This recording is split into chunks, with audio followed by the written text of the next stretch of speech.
বর্তমানে family card নিয়ে অনলাইনে অনেক ধরনের বিভ্রান্তি চলছে।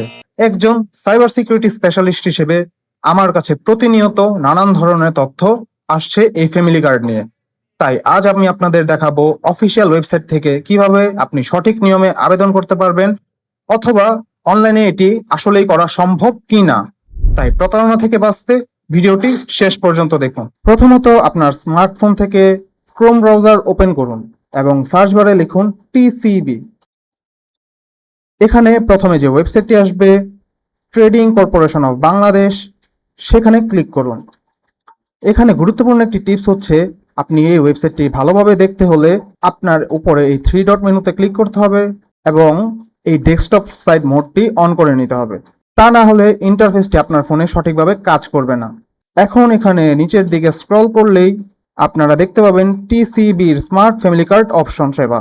আপনি এখানে ক্লিক করুন।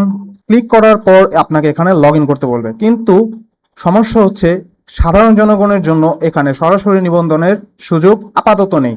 তাই একটু স্ক্রল করলে দেখা যাবে আপনি এখানে একটি সেকশন পাবেন সচরাচর জিজ্ঞাসা নামে।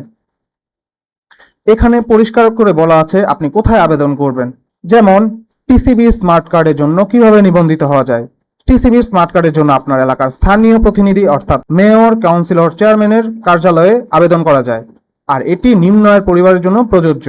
এর পরবর্তীতে টিসিবি স্মার্ট কার্ডের জন্য নিবন্ধিত হতে কি কোনো ফি দিতে হয় বা টাকা লাগে কিনা? না, কোনো প্রকার টাকা দিতে হয় না। এটি সম্পূর্ণ বিনামূল্যে এই সেবা প্রদান করা হবে। স্মার্ট কার্ডের জন্য নিবন্ধিত হতে গেলে আপনার দুটি জিনিস দরকার। একটি হচ্ছে আপনার জাতীয় পরিচয়পত্র নম্বর এবং জন্ম তারিখ, আর আপনার একটি নিবন্ধিত মোবাইল নাম্বার।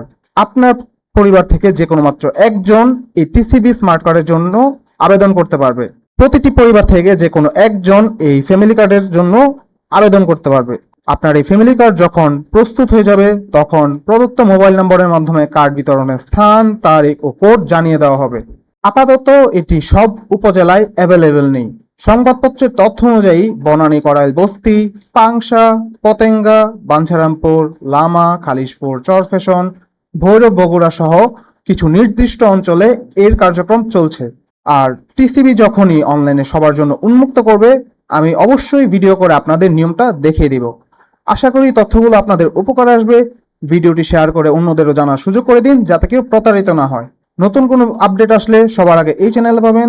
তাই দেখা হচ্ছে পরের ভিডিওতে। আল্লাহ হাফেজ।